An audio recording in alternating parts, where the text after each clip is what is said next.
for joining. Thank you also to our online audience.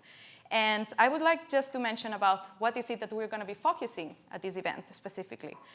First of all, we have energy efficiency, and we do have renewable energy, both of them on supply chains. In this session, we're going to focus on how is it and whether they should be working together. We will be talking about the solutions, of course, shocker about that one, on not only the solutions that exist, but also the solutions that are being applied at the moment by the 4 panelists that we're having in this session. And then finally, we're going to get to learn from the best practices from the companies that we're going to have in this panel. So hopefully we can get from inspiration to implementation. Now, when we're talking about energy, I would like to leave like one kind of fact clear. When we talk about energy, any sort of energy, the best energy is the one that we do not use. We need to start always there. So it's always good to reconsider what is our demand and whether it is actually needed that we have that. Now, in this event, we're going to focus on the second step. So for that energy that you actually need, how can you make it more efficient? How can you make sure that you source it with renewable energy? This is what we're talking about in this event. Then to set a little bit even more the scene, I would like to talk about a strategy that we use internally in our office, and that is the push and pull strategy, meaning that we acknowledge the challenge. We're aware that it's difficult. But instead, what we try to do is that we try to push and pull from different angles. So in this session, you will see that there will be a push from the energy efficiency part, whilst the big companies as well pull from the other direction to try and get their supply chains to join on board for renewable energy sourcing. This is what we're having for today. Apart from that, we're having an amazing panel that I'm very, very happy to have them in this session. So I would just like to please, please, please just give a very, very warm round of applause for our speakers, which I would be talking to the stage right now. Please welcome all of you. Thank you.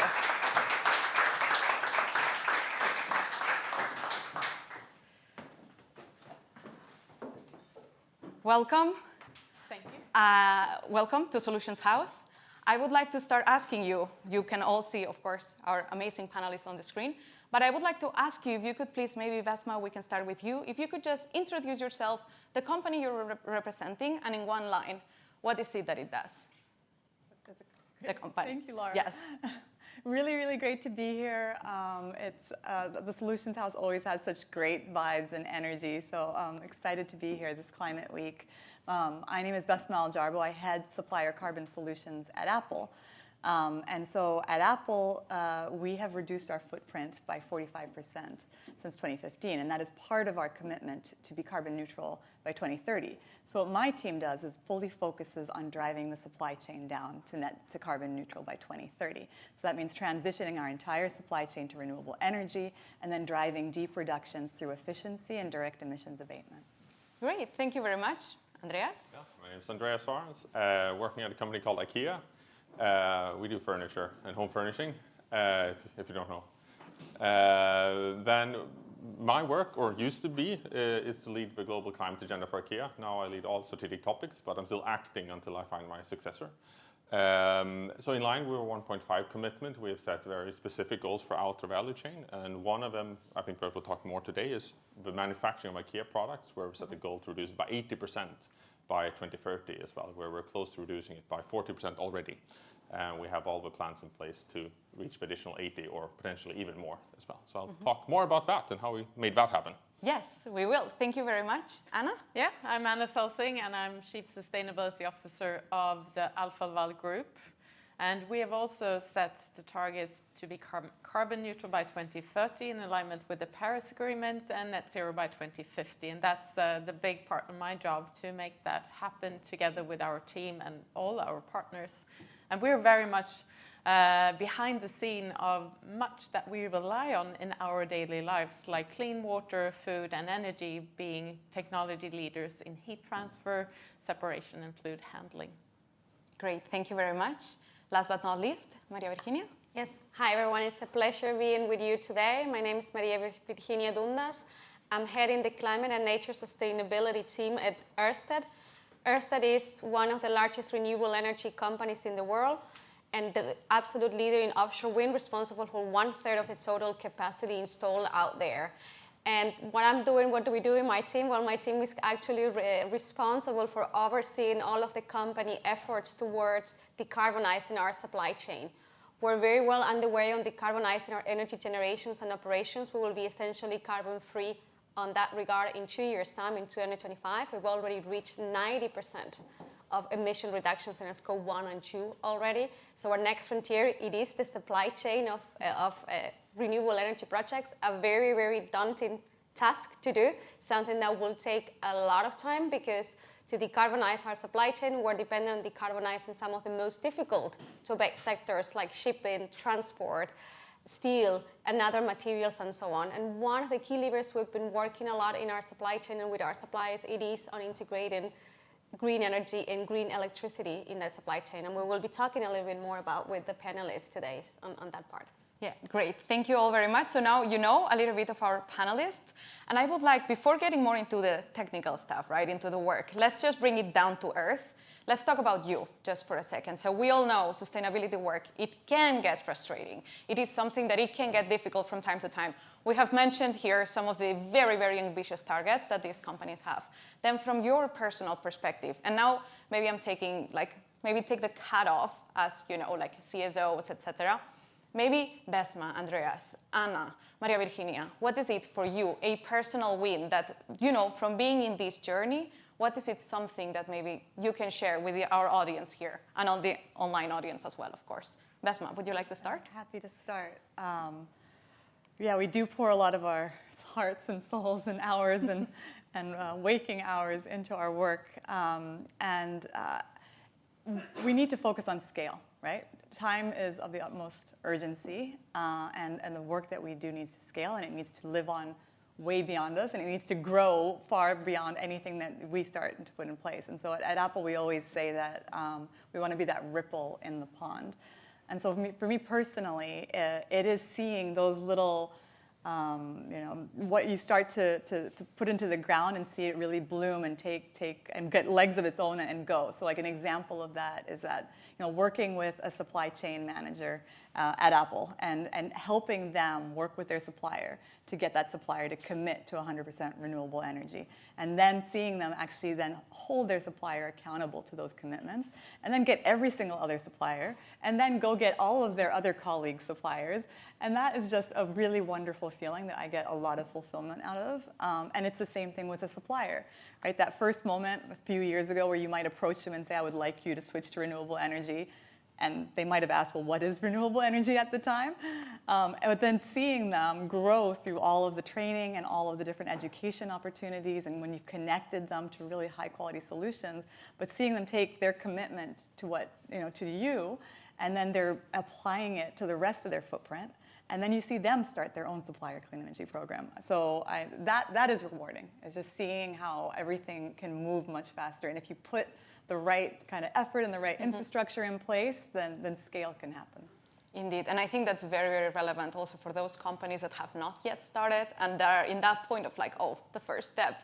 So knowing and hearing from someone like you that has been on that for many years now, that it can get rewarding, it will. It's absolutely for sure. Thank you very much. Andreas? Yeah, so if I take my cap completely off, yes, please. I think it becomes very personal as well. It's almost like if you think about the meaning of life.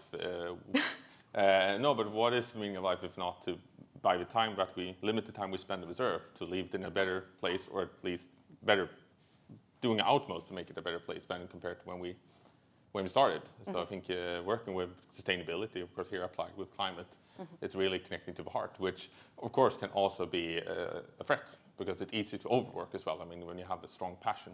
But what really gives a lot of energy, it's exactly what you're on to, really that you plant all of these seeds and you just see how it actually evolves and you actually realize things, and also how you just unleash the potential. I mean, we started a renewable electricity program for our suppliers.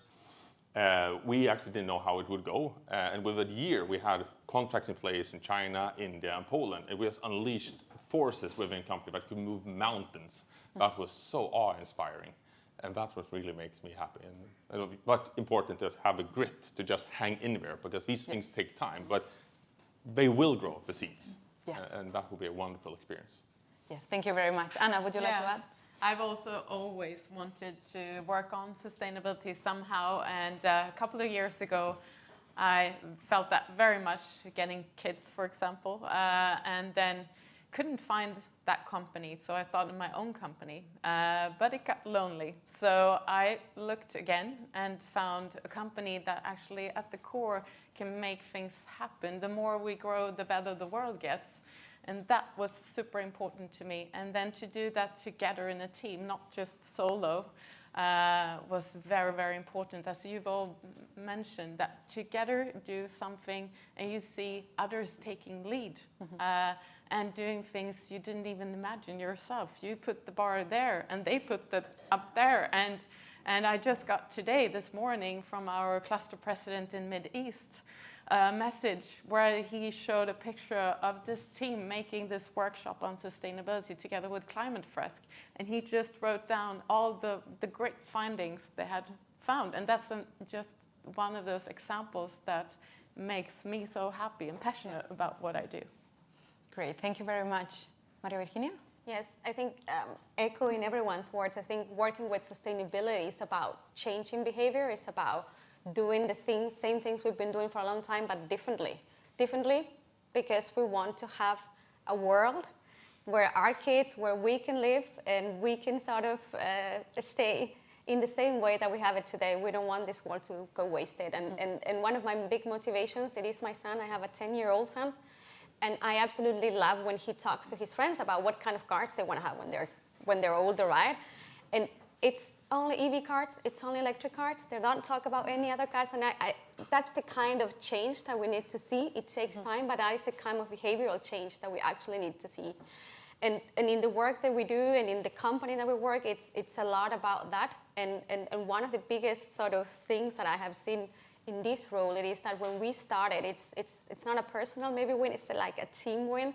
When we started talking and walking the talk on supply chain decarbonization a couple of years ago, there were close to none low carbon solutions that we could get out there and procure from our suppliers. So we started engaging with them, understanding the challenges and understanding the complexities, expending time, not requiring things, but actually having the right dialogues through the frameworks that we have with them.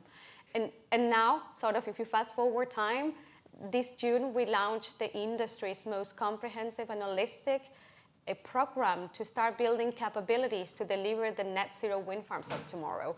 And how we're doing this, we are using our wind farms to test out low carbon solutions in partnerships with our suppliers. We're doing that for vessels and the e-fuels that we need to use. We're doing that for other materials like cables and copper. And also we're doing early offtake agreements of materials of low carbon solutions to ensure to give the suppliers the right incentives, the right certainty in the long term that we will be there to buy the products so that they can take the right investment, start integrating green electricity in their products, start investing in recycled components in that part. And having done that 2 years ago, we couldn't have even dreamt of doing that program. And yes, hang in there, as you mentioned, Andreas. Yes, it's changing and we are getting there. All right, thank you very, very much. I hope you appreciated that point. Like, at least for me, it is something very important as well to see the person behind all the work. It's always something very useful. But now I would like to change gears. We're going towards energy efficiency completely. Anna, I would like to start with you. So you have extensive work when it comes to energy efficiency. Would you like to talk a little bit about the untapped potential that this has? Exactly. I mean, the untapped potential, as you see, of heat recovery. It doesn't sound that fancy, but it's all around us, and 50% of the heat is wasted. And we can, for example, on ships, just use at least 20-25% of that and turn that directly into electricity. So why don't we do that a lot more?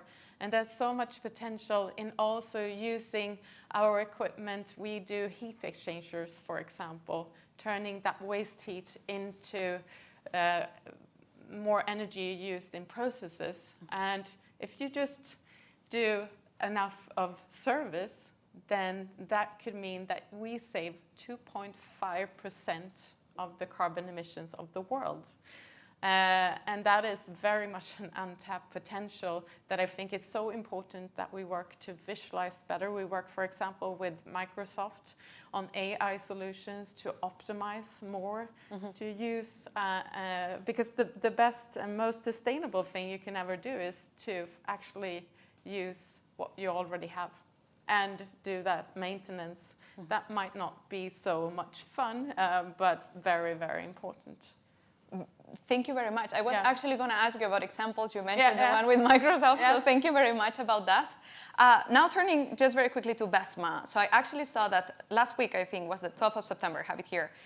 There was an announcement on the expanded progress to decarbonize your supply chain, your global supply chain, with more than 300 manufacturers that are now committed to use 100% of clean energy for their Apple production by 2030.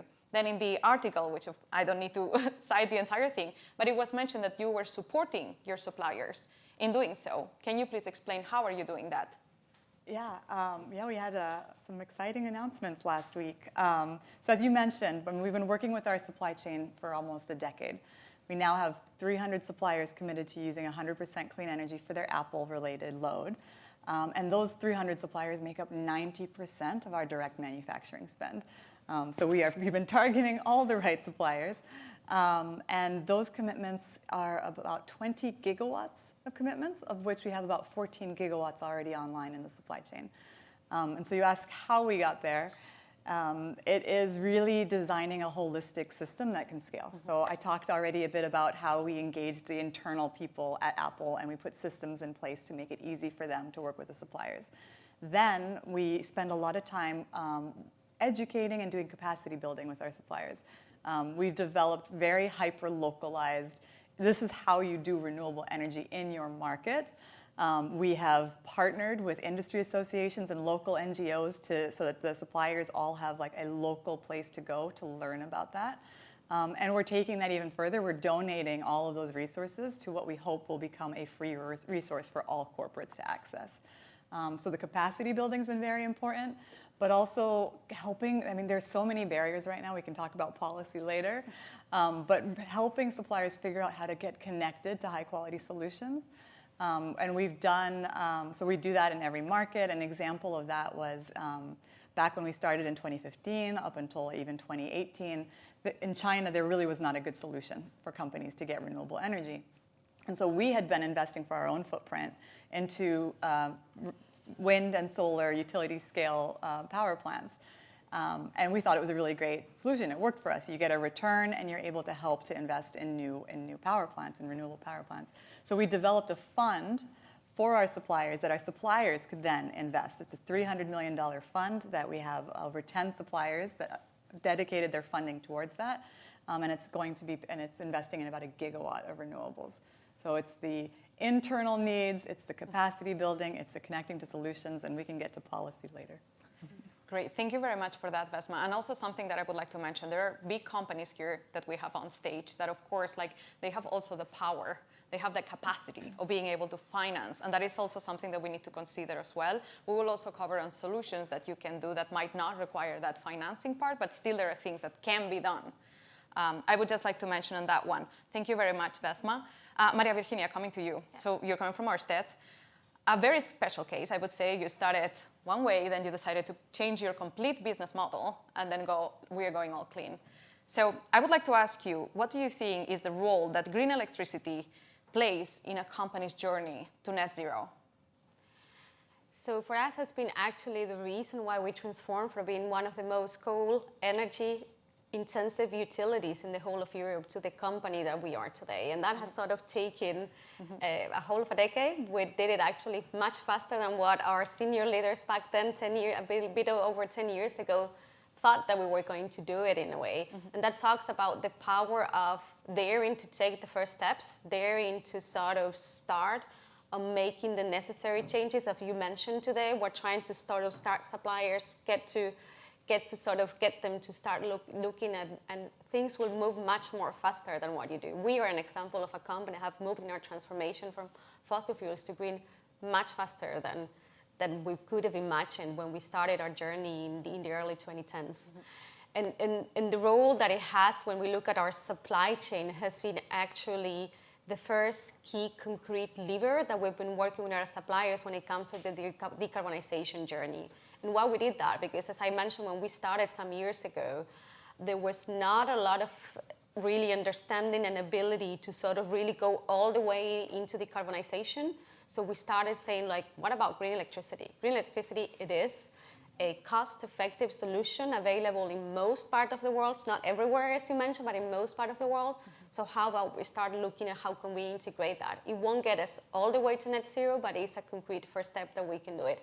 Because of the company that we are, we can help you. We can help you understand what are the challenges. We can guide you into different things, and we can work together into that. And that is the essence of how we've been using it in our supply chain decarbonization program. Yes, and also apart from that, Ørsted has very interesting guidelines that are open source that can be found that I have been using myself. If you would just like to... Thanks a lot for reminding me that. I think one of the biggest complexities that we find is that it's very difficult for companies and for suppliers to actually navigate the market of green electricity products. Which one is a good one? Which one is not so good? And how far do I need to go to sort of really do different things? So what we did is we built a very detailed guideline around the different type of products. What can you do with them? What can you claim and communicate? Because credibility about what you say and do is really, really important. And we've made that available to actually everyone. And we're also engaging with other peers and partners that are using also our guidelines on that. And we see that as a role and as a responsibility that we have as a company to make sure that the journey's focus is on real, concrete, credible action. Thank you very much. In all honesty here, we at the Exponential Roadmap Initiative, we do work quite heavily with this issue with renewable energy. We try to support our members on what is the best way around this, like how can, there is financing, there's geographics, there's regulation as well that you mentioned, Bessma. And in this specific case, and I'm being extremely honest, these guidelines I have actually used. So that's why I just wanted to give the highlight to that as well. But thank you very much, Maria Virginia, for that. Great, Andreas, I'm going to you. I would like to talk to you money. Let's talk money. So, talking about money. So, of course, we care about sustainability. We want to do the right thing. This can sometimes come at a cost. And it is always smart to always think about the ROI, right? Maybe it's not something sustainable if it will just cost money over time all the time. So, from your perspective, you know, talking about IKEA's example in this case, what are the benefits for a company of investing in energy efficiency? Well, I mean, first of all, I mean, energy efficiency always lowers the energy cost. So, I mean, that's a win from that perspective. Then if we connect energy efficiency in the renewable energy transition, I think it's, for me, it's been a long journey. When I started IKEA, I started to learn how to do energy audits at Supplier. So I was really much into energy efficiency. And at the time, this was over 10 years ago, the return of investment for renewable energy was not that great. So I think also before Paris Agreement. But I mean, it's evolved over the years. And I think now, looking into the cases for the renewable energy transition, if we put that in the forefront, energy efficiency is a really true enabler for it as well. I am a very strong supporter of renewable energy first, energy efficiency as a contributor to it.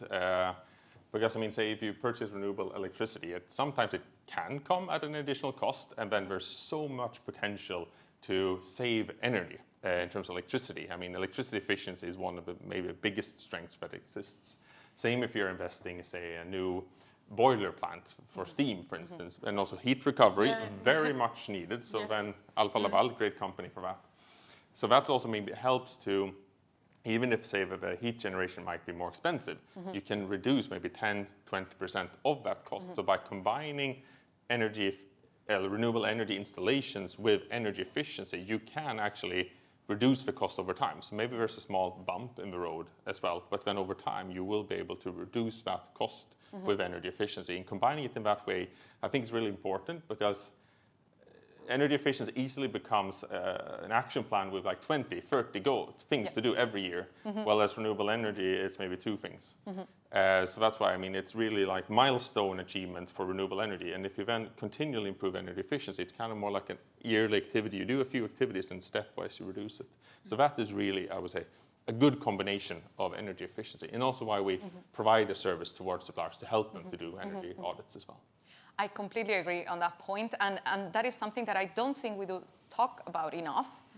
Look at all the factories in this world. We have been talking about the potential that factories have, right? Like if we started applying those two measures, that it would be just... And I can just add that we see what you're saying, and it's so hard to grasp the opportunity, we think. So we have an open calculator that can be used by anyone. We call it Energy Hunter, where you can put in your numbers and you get help on what to do, as you're doing. I think it's super important that we help each other, and we do also help our suppliers, because it's an unbroken territory that we don't understand that much about. And I think it's very much about not being very clear on a super important milestone, but this is just continuously doing better and better. But it actually, and we have a lot of renewables and hydrogen and all the fuel cells, etc. But the other part and the duality to decrease the need of that renewable is so important.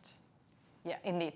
Thank you. Please, Andreas. And just to build on you as well, also, I mean, the importance of doing this continually as well, because energy efficiency is so much of a habit as well. And as we all know, if you're going to take on a new habit, you will not do everything at once. You need to do it gradually. Yeah. So I think that's also with energy efficiency. Do it gradually, stepwise, build the habit, your own operations as well as suppliers, help them build the habit, and that will generate more and more savings and then secure that you do these milestone achievements with renewable energy. It is the power of incremental change and taking one step at a time and knowing that will get you there. Sometimes you don't need to do a big leap, but you need to start with the concrete things that you have near here that are possible and just get started with the journey. Sorry. You're totally fine, and I'm loving this. I might leave at some point. But and measure so you can show what you have actually accomplished. Yes. Thank you very much. Thank you very much for that. And please feel free to interrupt me. That's totally fine. Absolutely fine. Great. So we have talked a little bit. We've touched upon energy efficiency. We've touched upon a little bit as well on renewable energy as well, because they kind of go really together. Now, turning a little bit more. Renewable energy. So, Maria Virginia, I go with you. Yes. You have mentioned about these guidelines. You have mentioned a little bit about the support that you're giving to your suppliers so that they can have easier access, that they can get an understanding when it comes to jumping into the renewable energy sourcing. So, from Ørsted perspective, what would you say that are the key driving factors to engage with your suppliers for this? The first one is really knowing that getting towards net zero across our value chain is not something that we can do on our own. We will never be able to do this on our own. We need to do it collaboratively across our supply chain and collaboratively with other companies and other partners in different industries that share the same challenges that our supply chain shares. So that is one of the key biggest drivers of the engagement that we do with our suppliers. The second one is really understanding the complexity. It's not thinking that things are easy. It's not thinking that we know more than our suppliers, but really engaging to really understand what complexities they do and what role we can play as an enabler, what role we can play to sort of help together solve those challenges. And that concrete, the green electricity guidelines is a very concrete thing that we did actually of understanding our suppliers that we want to do this, but we don't really know how to navigate this. So we said, okay, we can help you with that, and we can provide some guidelines around that, and we can do this sort of together. And that have been the biggest drivers of why we're engaging on this with suppliers. Great, thank you very much. Wow. Okay, continuing on that topic, there is a lot of work that has been put from IKEA and Apple in this case. We have worked together actually with Climate Group as well, developing case studies. Here now we're talking a little bit more on the solution side. This is something that is live already. We developed some case studies based on the work that in this case you both did. And it is so user-friendly. It goes straight on, this is what we did, this is how it worked, this is what worked, this is what did not work, these were the challenges, and this is what we recommend that you do. So it's just great case studies, but please, could you just, Bessma, maybe I can start with you, if you could just give a little bit of a background on what is it that you did from Apple. This is part of us trying to create systems at scale, get the knowledge out. We're lucky that renewable energy and energy efficiency, the solutions exist, right? And so it really is about teaching people this is how you do it. And to do that, it really is also market specific. And so we talked already a bit about the importance of kind of helping your suppliers to understand their footprint. It's really, I think, we've been working very closely with our industry association on standardizing the format and making it as simple as possible for reporting. But then it's the capacity building, it is connecting them to high quality solutions. And then an example on the policy side, we've been working a lot in the markets where our supply chain is on working with government on policy. Increasingly, we are asking our suppliers to come with us and to join us on this journey. But I think even better is the work that we're doing with all of the other corporates and with the renewable energy industry and with all of the global and local NGOs to kind of direct and have a unified voice so that as we're going to a Japan or as we're going to an India, we are hitting on all of the points. We're starting with the global policy points, then we're going into very specific country-specific asks. And so last year at COP, the Asia Clean Energy Coalition was formed, and that brings together all of those three sectors that I talked about. I invite any of you to please join, because it's going to be a really great kind of forcing mechanism and a convening group to drive policy change in Asia. Great, thank you very much. And Andreas, would you like to talk about your pilot project that you had? Yes, sure thing. Now it's not a pilot anymore. So your project. But it was. No, but I think from a problem statement, also when renewable electricity is key if we're going to reach our goals. And we found that in some markets it was easy for our suppliers to purchase renewable electricity or invest in it themselves. But in some markets it wasn't possible. It was simply too little electricity consumption per supplier. So we wondered, how can we consolidate maybe electricity consumption and bundle it, negotiate prices, but also come over specific thresholds that exist in some markets to actually access and enable power purchase of renewable energy. What we did, we actually found a department in IKEA that purchased renewable electricity for our own operations. They were really small. And we thought, if they can do it for our own operations, couldn't we just extend their assignment? Fast forward a year of stakeholder management, they said yes. And then we launched 3 pilots in the biggest markets. They stood for like 50% of the climate footprint of electricity consumption in manufacturing. So it was China, India, and Poland. There's, of course, many more countries that exist that we should address it. But if we secure it in these, we actually do a huge leap. I mean, that's 50% of the footprint. And this is where I came back to what made me so proud. I mean, we went from very strong hesitation from this department to willingness to do it, and just fast forward half a year later, we had all the contracts in place, and it unleashed so much energy out in our different purchasing offices, which otherwise felt a bit disconnected and wondered what to do. And then it was so successful, we actually managed to get the deal, a PPA in Poland. We halved the electricity cost through new installations for wind and solar. So it was so successful, we added 10 more countries or markets, and now we're thinking, should we add even more? So we're slowly chewing our way through the different markets and different footprints as well. So we're on our way to reach 100% renewable electricity in manufacturing. That's great, and that's great background because that set the scene for the actual question that I wanted to ask. Sorry. We're so happy about these things. For the both of you, Bessma and Andreas, so you have been working many years now with these, and as you said, it went from a pilot to a project, which great to hear. From your perspective overall, like high level, so to say, we do have geographic differences, of course. We have regulation difference, you mentioned, Bessma. It really can get very, very complicated to navigate those market structures when we talk about power purchases agreements. It can get a little bit tedious sometimes. So from your perspective, again, general note, because I understand this might be a 2-hour conversation, what would you say have been the trends? Do you see that it is unleashing? Do you think that regulation is helping a little bit there? Or what is your view from your experience? I'm happy to start. I'm optimistic, and I'm happy to say that I am seeing a forward momentum, right? We are seeing governments, set their own net zero goals. We are seeing their renewable ambition increase.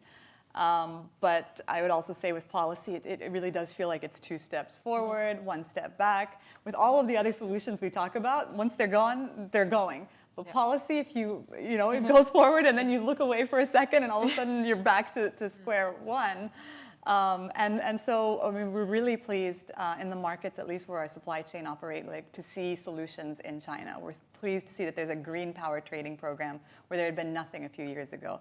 In Korea as well, there had been no solutions for corporates, and now there are 4 different methods that companies can buy renewable energy. So that's all positive. But as I said, we need to stick together. We need to be showing up regularly. We worked very closely with the climate group and RE100 to set a global policy messages. We just signed on this week to the Global Renewable Alliance's call to triple the amount of renewable energy by 2030. Those are the high-level messages. Then you need to start working at the very country-specific work and bringing our suppliers along. I think one of the best moments for me was getting all of our suppliers in a room to do training on how to do renewables. And they were just feeling overwhelmed, right? Very hard, as you said. Yeah. Lots of barriers, the structures, the pricing didn't make sense. Yeah. But at the second day of the training, we focused a bit more on policy.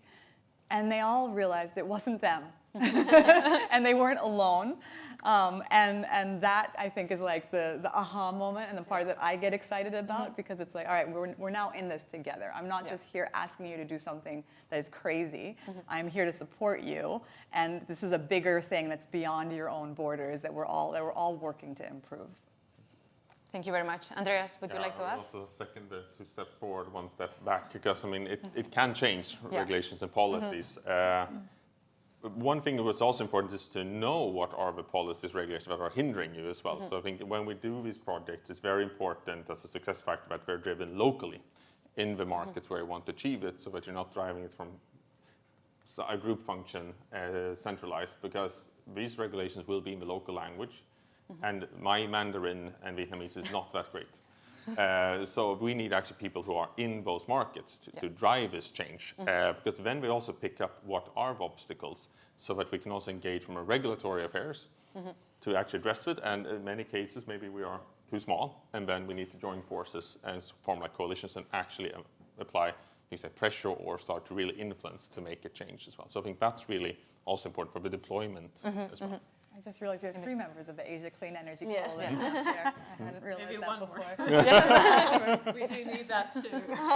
That's great, and really highlighting, like in this case, the projects that were mentioned, the different locations that were mentioned, all these case studies, they are focused on that, and you can get to learn and then get to read about what was their experience in here. Well, to your point on local, we're learning so much from our suppliers. Right? And so we go to them to find out, okay, what are the barriers in your view now, because you've been working on this at the local level, to then feed it back into the bigger system that we're creating.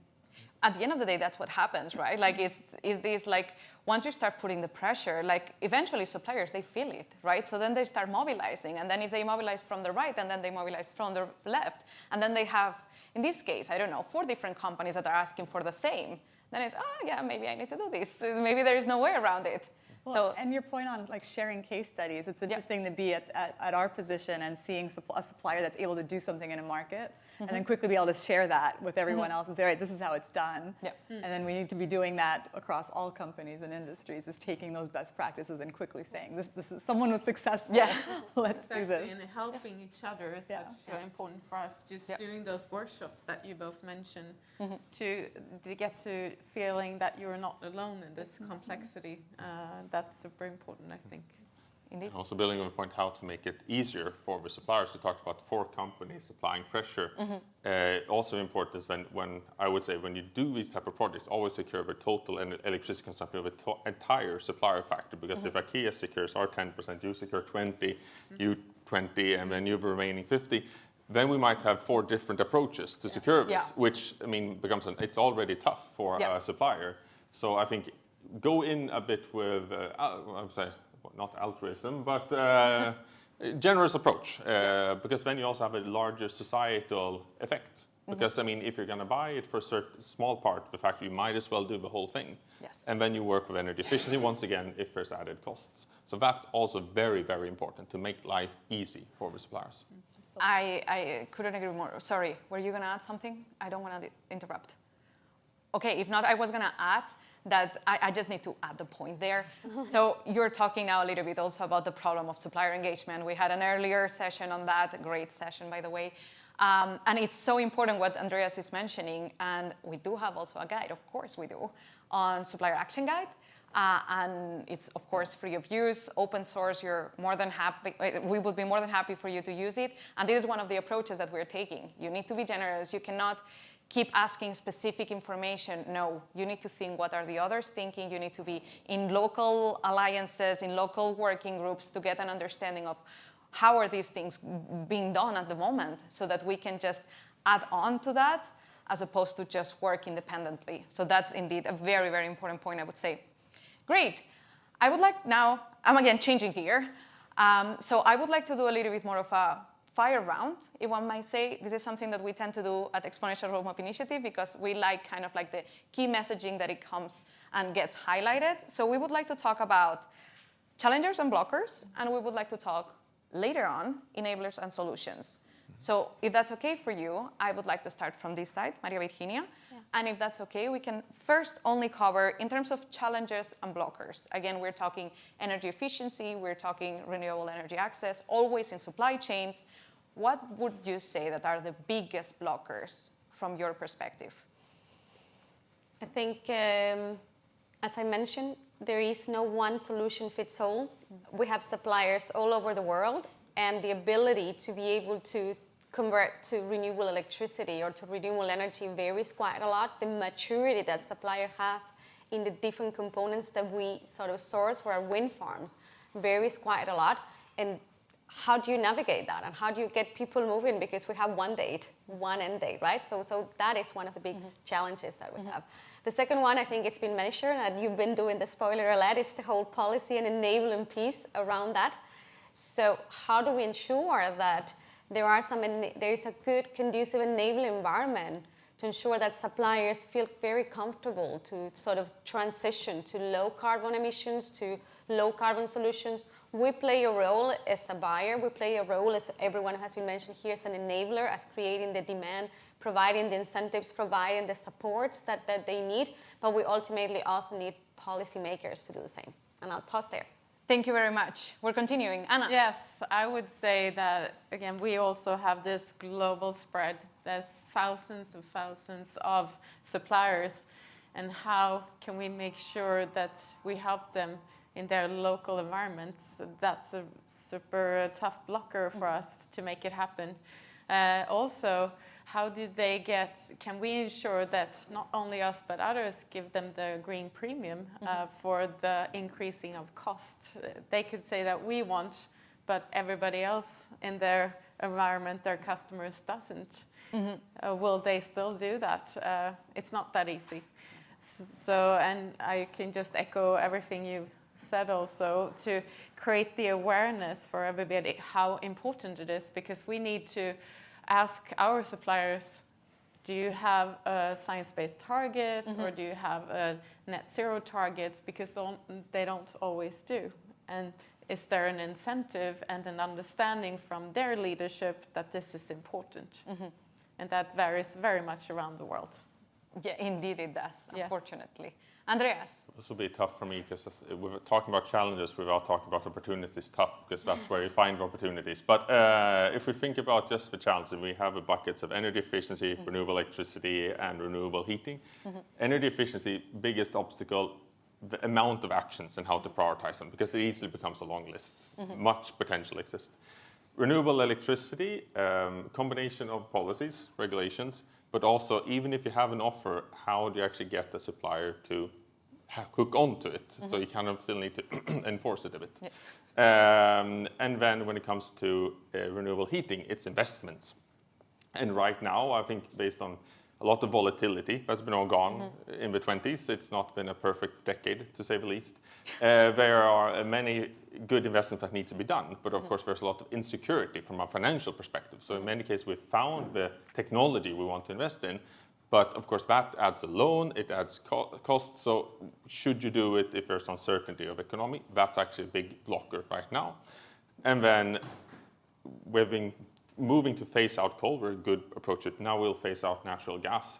And that becomes specific for each sector. We have textiles, we have glass, and we have ceramics as the big ones. But the technology also varies which market.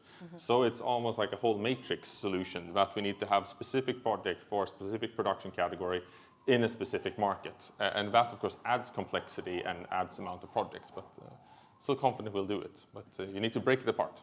Yes, you do. Thank you for that, Andreas. Bessma? We've been working for a long time on the renewable energy and efficiency in the supply chain, and now definitely I'm spending a lot of my time thinking about the non-electricity emissions. So I mean, I want to have a lot more electricity demand from my suppliers because I need to electrify everything in the non-electricity. A big challenge is that a lot of the solutions don't exist yet for non-electricity emissions, right? And so that's where partnerships come into play, and groups like the First Mover Coalition. So we called on our suppliers in October. We sent a letter to the CEOs of all of our suppliers saying, thank you for many of you who are on the journey with us so far on renewable energy. But we said, but in order to be carbon neutral, you need to be focusing also on reducing your Scope 1 non-electricity emissions. And that, as you said, is very specific how you're going to do that. Renewable energy, I think you can kind of apply the solutions across all kinds of different supply chain categories. But going after the direct emissions in your supply chain is a very case-by-case kind of work. Yes, it is. Thank you very much about that, Bessma. Now we're taking the turn. We've talked about challenges, blockers. Now we're talking solutions, opportunities. Let's start here. Maria Virginia. I think collaboration. We've been talking about that, and I mean, it's no brainer. I'm not giving something groundbreaking here today or this afternoon, but I think that is the key. Collaborate with your suppliers, collaborate with other companies that share and have the same goals, but also share the same challenges in the supply chain. There are a lot of different groups that you can do that across your industries. We are doing that also for our non-electricity emissions. For us, our decarbonizing our supply chain is very, very dependent on decarbonization of difficult to abate sectors. So going together with other industries that share the same challenges and collaborating on that, it's really, really, really key. And then I would say that another key sort of opportunity, and I think we need to do, is engaging also with governments. We're talking about policy making and governments going there and engage and sort of making sure that they also play their part on the enabling environment. That also is really, really important. Thank you very much. Anna? Yeah, to add another dimension, because collaboration is the key, but I also think that we now need to see a lot more data for the transparency in our entire supply chain. And that is a huge challenge, but also very, very important because it has to pay off to do the right thing. And how can we together help our suppliers to do that? That is also a collaborative task, but finding the digital solutions, the blockchain solutions that we can collect the data to show that you are doing the great job, or we need to help you, etc. And how can we also then together collaborate to source from the same that are doing more of what we need to see more of. So yeah, I think data is a key. Well noted. Thank you very much. Andreas? Yeah, I mean, for IKEA, a strong foundation for everything that we've been doing is more not collaboration, but the partnership that we have with our suppliers. I mean, when we set the goals, we develop them with the suppliers. We developed also common roadmaps as well, how to realize the goals, and also breaking apart which are the main movements. So renewable electricity will contribute with this, energy efficiency will contribute with that, electrification of forklifts will do this, replacing with boiler will contribute with this. And those are the long plans we've had now for 6 years. But it's then to how to realize it, and then you come down to discuss the solutions. That is very key. And for us to do that type of roadmap, exactly what you're on to, it was data. Because we collect the very granular primary data from our suppliers. And I reiterated this morning as well, to also with all the legislation that's coming now on reporting, it's secondary. Primarily it's data reporting for the sake of enabling analytics, because that will help you to identify solutions and drive action. If you do that in a very analytical way, you need a lot of data granularity. It's also easy to get a buy-in for why you're actually collecting all those details.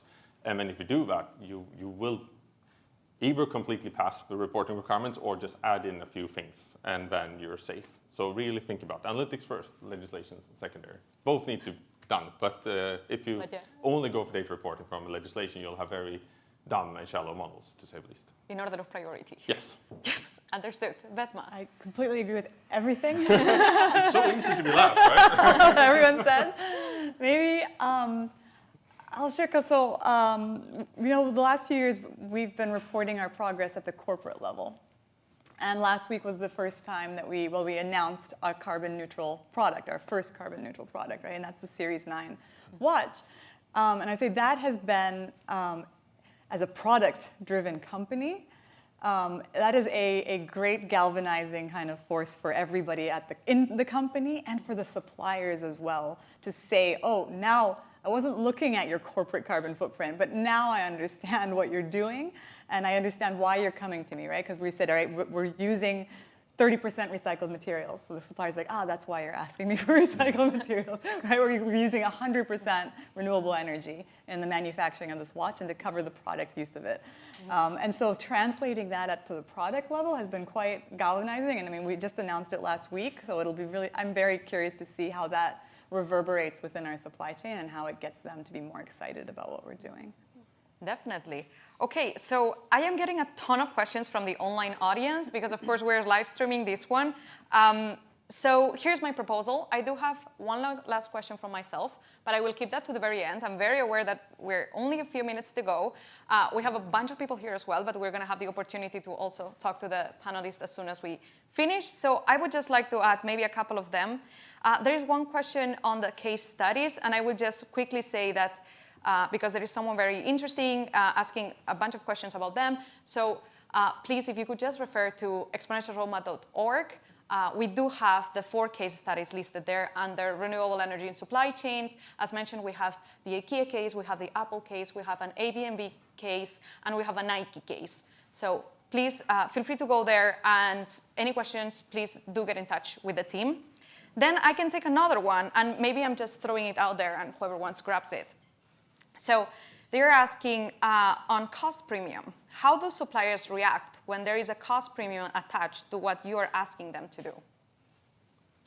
Up for grabs. You don't scream of joy, but of course, but I think that comes back to the first question as well. I mean, how can you address that cost? Yeah. Because there are ways to, it's not a showstopper, it's a negotiation. So I mean, energy efficiency is one way to address it.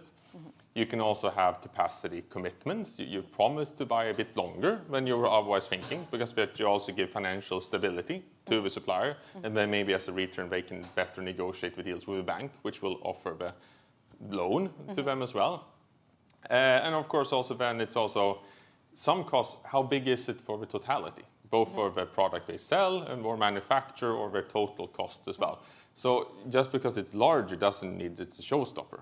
I mean, there's key is also other supplier development costs. I mean, if you're going to invest in better technology for quality or better logistics, automation, all of that costs. So, I mean, cost is nothing strange. Yeah. But you just need to negotiate how to work around the costs. Indeed. And I also think it's so important to find the win-win. And as you said, showing that the product can be something you want to be part of. Like we also have a heat exchanger with fossil-free steel, the first that we call Concept Zero, net zero product. And to feel that you're a part of that opportunity, then that makes a huge difference. And then that's a long-term gain you can see by having maybe a small setback here and now, and we divide that between us and the suppliers. Is there anyone that would like to add here? Yes, Bessma. I'll also add that we also will ask why. Why is there a cost premium? And anyone working in renewable energy knows that renewables don't normally compete fairly against fossil fuels, right? And so we kind of hone in on, okay, what is driving up the cost, or what are we comparing against? And how can we really get apples to apples as we're doing this comparison? And to your point on we make investments for the future, and so really keeping in mind, well, no, there is a return on investment. It might look like it costs more now, but it actually is the right decision, or it is over a long-term commitment. There's going to be market fluctuations. yes, looking a bit more closely at why do you think there's a cost there? And I think that is absolutely great because indeed there needs to be a justification behind that, right? So definitely. All right, being very mindful of time, I'm going to my last question. So we have talked about blockers, we have talked challenges, we have talked also about the solutions. Now, from your perspective, we're talking about one key proposal per person. When we're talking about the scaling, how can we scale energy efficiency? How can we scale this access to renewable sources in our supply chains? From your expertise that you have had like over the years, what would be your one key proposal? And I can start here, Maria Virginia.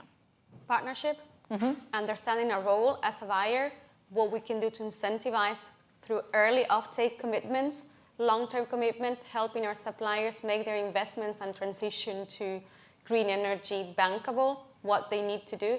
That I think it's a key. You get 2 in 1. Yeah. Next, and Anna. We partner up in, for example, the energy efficiency movement with a lot of other big organizations like ABB. And there we see creating the awareness what is possible because it's already out there. It's technology existing. And when we can have very easy a toolbox of 10 things you can actually do here and now, that makes a huge change. Thank you very much. Andreas. Always address the supplier's total operations, because then your share is the multiplier for that. Great one. Bessma. As corporates, the demand signal. I think very much saying we are here, this is how much we are looking for, and this is the date that we need it by, and being as loud as possible so people know where we're going and where everybody else needs to be by that date.